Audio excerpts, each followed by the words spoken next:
Bom, hoje nós vamos falar um pouco sobre os dons. Confesso que, ao estudar essa passagem do livro Caminho, Verdade e Vida, eu tive muitas perguntas além das que eu já tive. E Tiago, no capítulo 52, no Caminho, Verdade e Vida, Emmanuel coloca essa passagem de Tiago falando assim: todo dom precioso e toda dádiva perfeita vem do alto e desce do Pai das luzes, no qual não há mudança nem sombra de variação. E esse capítulo, então, fala dos dons. A gente vai começar por uma festa, uma celebração que existia na época de Jesus, que era o Pentecostes, que acontecia normalmente 50 dias após a Páscoa. E os judeus, eles comemoravam nessa celebração toda a fartura que eles tinham, toda a colheita, a bondade de Deus por ter-los propiciado aquela colheita. Então, eles se reuniam gente de todos os lugares para essa festa do Pentecostes, sempre realizada 50 dias após a Páscoa.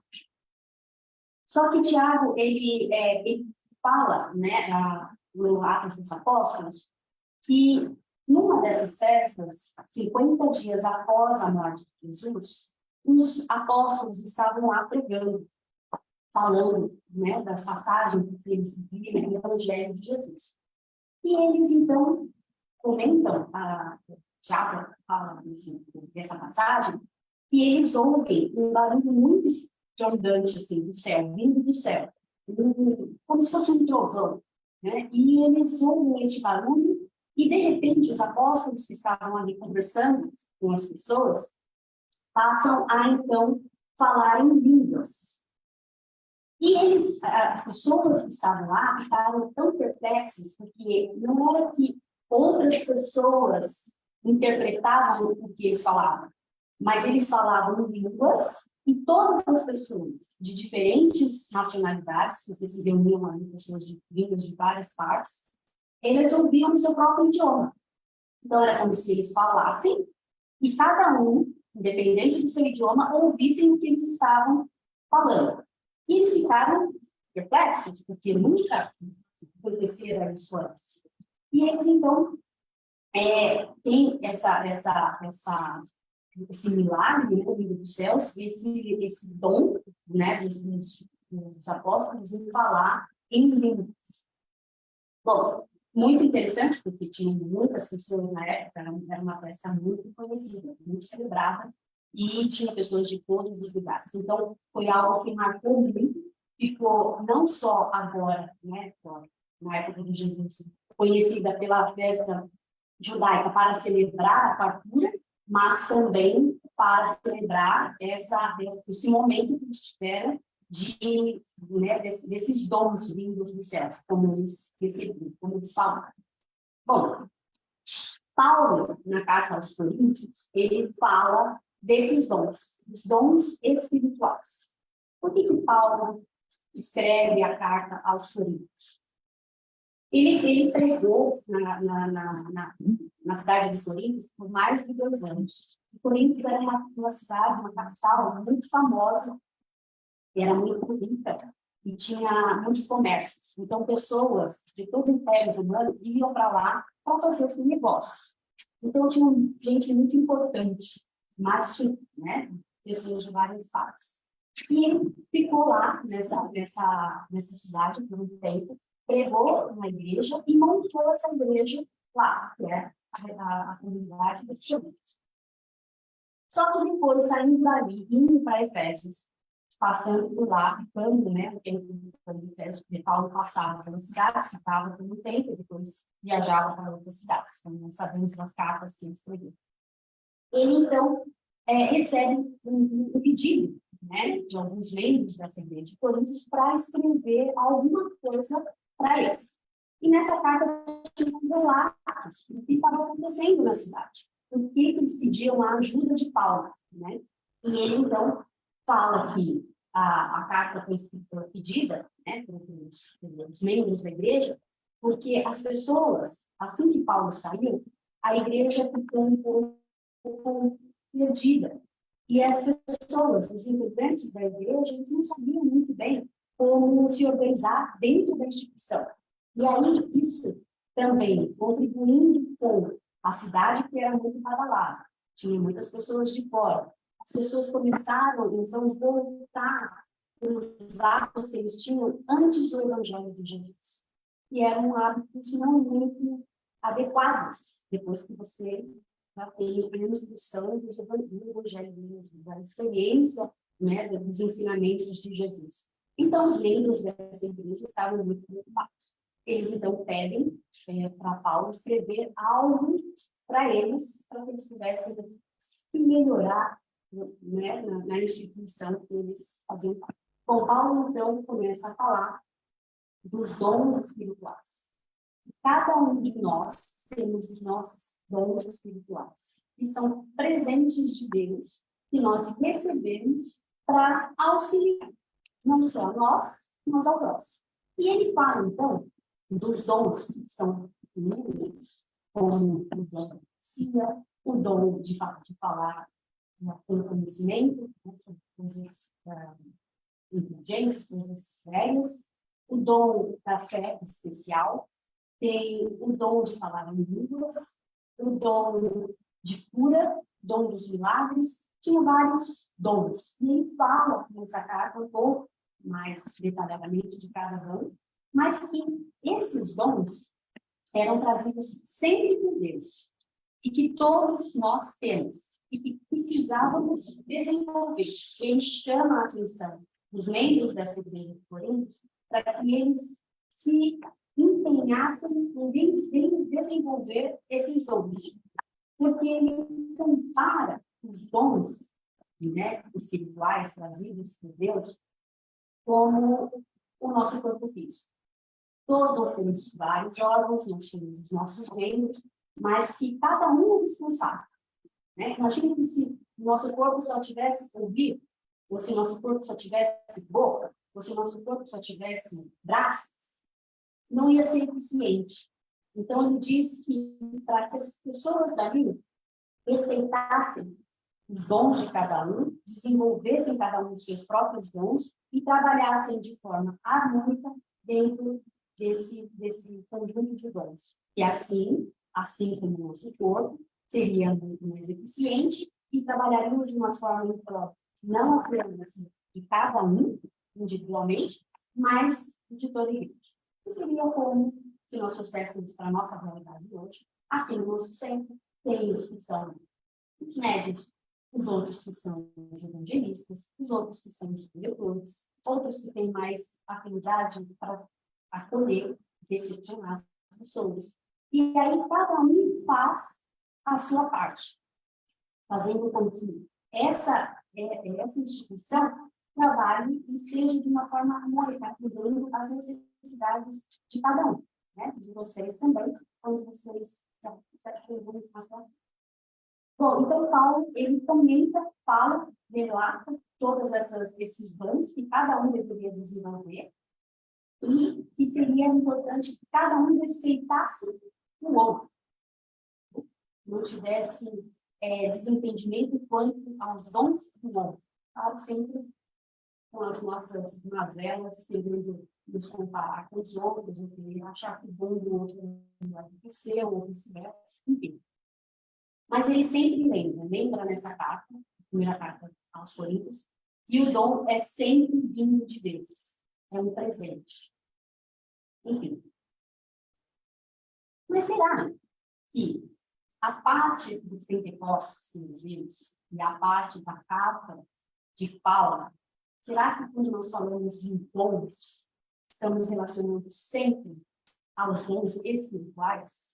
Será que nós temos outros dons que não são relacionados diretamente com esses dons que Paulo menciona na carta? E aí nós vamos entender um pouquinho, né? E quando a gente fala de dons, normalmente a gente pensa também nos talentos. Né? O que é. Enfim, nos dicionários, o dom vem da palavra latim que diz dono, dádiva. é um presente, algo que você recebe. E o talento é algo que você desenvolve. Bom, nós vemos a parte, né, fora da igreja, fora das instituições religiosas, nós vemos muitas vezes em alguns vídeos, crianças com vídeos que nascem, que nunca tiveram acesso ou aulas de algum instrumento e nascem com aquele dom, que tocam maravilhosamente, sem nunca ter tido aula, né? Sem nunca ter tido contato com outro instrumento. Isso é um dom. Ele não desenvolveu, ele simplesmente nasceu com quê? Às vezes as pessoas nem sabem exatamente que tem aquele dom até realizar, ou ter acesso à música, ou ter acesso à dança e perceber o quão bem faz, né, realiza aquela atividade, sem nunca ter tido um esforço, sem nunca ter tido contato, né, com aquilo. E nós vemos bastante isso, né, com relação à arte, com relação à música, com relação a pessoas até no meio esportivo, pessoas que têm dons, né, que têm uma habilidade fantástica em algum esporte e que realiza aquela atividade, aquela função, de uma forma a não necessitar de um esforço. Bem, mas aí, os talentos, nós vamos ver, né? Temos Leonardo da Vinci, Beethoven, Mozart, pessoas que tinham um dom para aquela função, para aquela atividade, e que faziam de uma forma fácil. E o talento, embora na essência esteja muito parecido com o dom, ele tem uma origem diferente, porque o talento são as nossas potencialidades da alma. Nós temos o DNA de Deus. Nós temos tudo que nós necessitamos para realizar todas as tarefas que nós desejamos. Mas que nós precisamos, em muitas delas, ter um certo esforço. Nós precisamos desenvolver essas atividades, desenvolver essas habilidades em nós.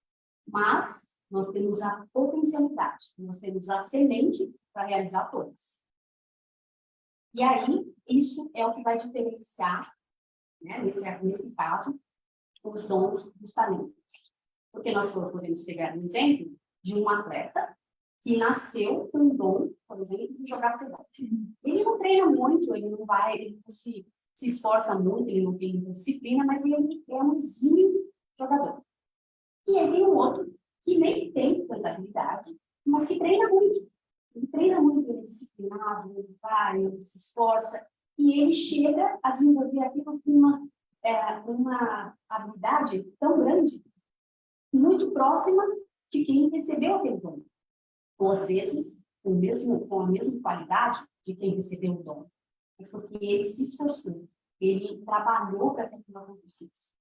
E Thomas Edison ele fala, né, que 1% de talento é 1% de inspiração e 99% de transpiração. E nós vamos desenvolvendo isso em nós. Então, muitas vezes a gente nunca fez algo, nunca tivemos a experiência com algo, mas que simplesmente desperta em nós o desejo de realizar aquilo e nós nos atrevemos a nos esforçar naquela habilidade e a gente descobre que a gente tem realmente esse talento. Por quê? Porque depende de nós, depende do nosso esforço, da nossa vontade, do nosso desejo em conquistar aquela habilidade. Bem, lembrando sempre que os dons são de Deus, nós recebemos de Deus. E aí nós vamos pensar mais à frente com relação aos dons e aos talentos, qual o mérito. Tá? No caso do capítulo de Emmanuel, ele diz, de acordo com Emmanuel, que ele fala sobre os dons que muito mais parecido com os talentos. Ele diz que quando nós percebemos, como seres humanos, que tudo o que nós temos, que nós somos, são presentes de Deus, nós veremos a vida de uma forma diferente. Mas ele diz que em tudo que nós formos fazer, nós façamos com um pouco mais, né? Com um sentimento maior.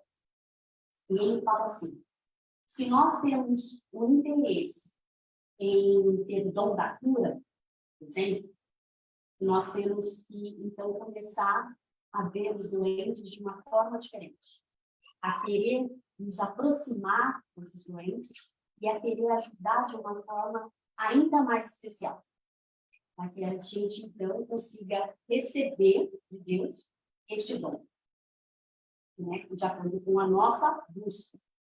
Ele diz assim, que quando a gente quer aprender a ensinar, nós temos que começar a nos aproximar e a conviver com as pessoas que já estão ensinando, para que a gente recolha deles todas essas informações, né? Que seria uma mentoria, a gente imagina. A gente se aproxima de pessoas que fazem aquilo com muita habilidade e que a gente vai aprender com essas pessoas, estando perto, para que a gente se torne como elas, ou ainda melhor, em termos de habilidade dessas pessoas.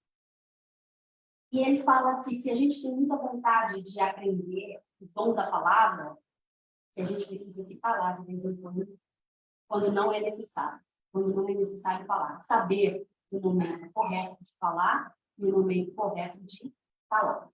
E não é fácil, mas ele diz que é um treino. E aí nós vamos adquirindo isso. Né? Nós vamos não só trabalhando as habilidades como os nossos talentos, mas nós vamos recolhendo de Deus esses dons, porque nós estamos dispostos. Em relação, Emmanuel diz que a gente, muitas chaves, muitas portas são abertas, muitas portas existem, desculpa, muitas portas existem, mas que nós precisamos, ou seja, cada porta um dom, mas que nós precisamos, de acordo com a chave correta, que nós desejamos, abrir essas portas. Nós precisamos dar o primeiro passo. Precisamos ser proativos. E ninguém vai recolher os dons se não desejar isso, se não escolher isso, se não buscar isso. Emmanuel já nos ensina mais a proatividade, ao desenvolvimento desse dom, ao desenvolvimento dessa habilidade que, consequentemente, virará um dom. Porque, além de nós buscarmos o talento, né, a perfeição do que a gente está fazendo, nós ainda recolheremos de Deus esse empurrãozinho extra, mas que precisa ser iniciar por nós. Tá? Então, aí fica a questão do dom e do talento. E aí eu uso a dizer, a questionar, como espíritas, será que nós não podemos ver os dons e os talentos como habilidades que nós já treinamos em existências anteriores? Por exemplo, uma criança de 3 anos que chega a primeira vez próximo de um piano e toca maravilhosamente, ela não aprendeu, ela não tem nem coordenação motora para aprender a tocar um piano. Será que ela já não treinou essas habilidades numa encarnação, em várias existências anteriores? E aí, como dons espirituais e como nós aprendemos, né, tudo que a gente aprende não se perde, nós trazemos para a existência atual essas habilidades como sendo dons, mas que no passado foram talentos. Então, se nós pensarmos nesse aspecto, é muito bom, porque se nós temos todas as sementes que Deus nos dá, nós temos o DNA de Deus, todas as sementes lá, para que a gente escolha e plante, que são os nossos talentos. Se nós plantarmos muitas sementes, nós teremos muitos talentos desenvolvidos. Então, a cada experiência, a cada existência, nós teremos ainda mais talentos, ainda mais dons. Então, não importa se é dom, não importa se é talento, é sempre bom sabermos que nós temos o DNA e que nós temos essa ajuda divina sempre a nos empurrar para frente, sempre a nos incentivar a sermos a cada dia melhores. Mas não só melhores para cada um de nós individualmente. Melhores no nosso círculo familiar, melhores no nosso círculo profissional, melhores para a humanidade em si. Porque nós pedimos, né, na oração dominical, que seja feita a vontade de Deus, mas que o reino de Deus venha à Terra. Então, nós estamos aqui para isso, para semear e para construir esse reino de Deus, e a gente já começa a viver o reino de Deus aqui, na Terra.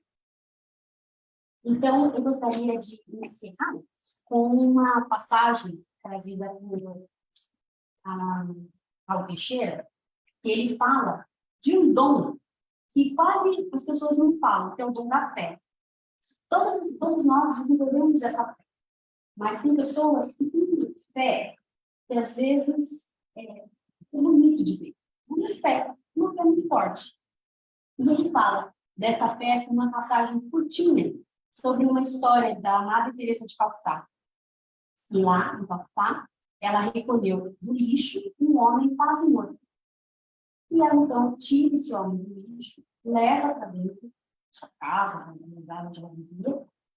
Ela, então, ajuda esse homem, né? Ele toma um banho, ele se higieniza, ela coloca no pano de dignidade, e para que ele não tinha condições, ele ia morrer.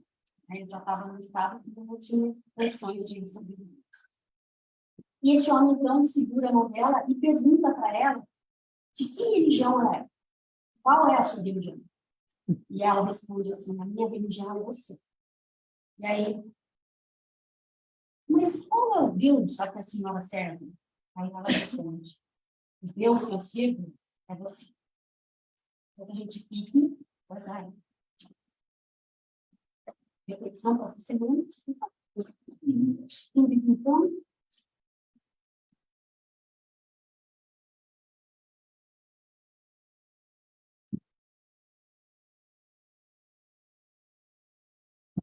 Então, nossos pensamentos,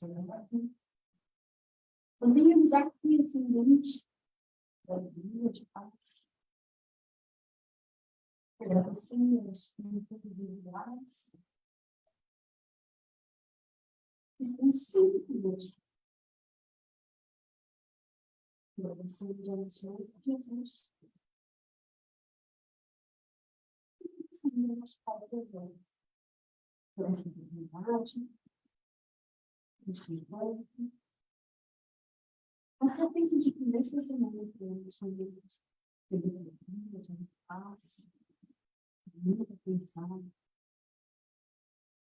e que possamos desfrutá-los todos eles, de todas as pessoas que nos rodeiam,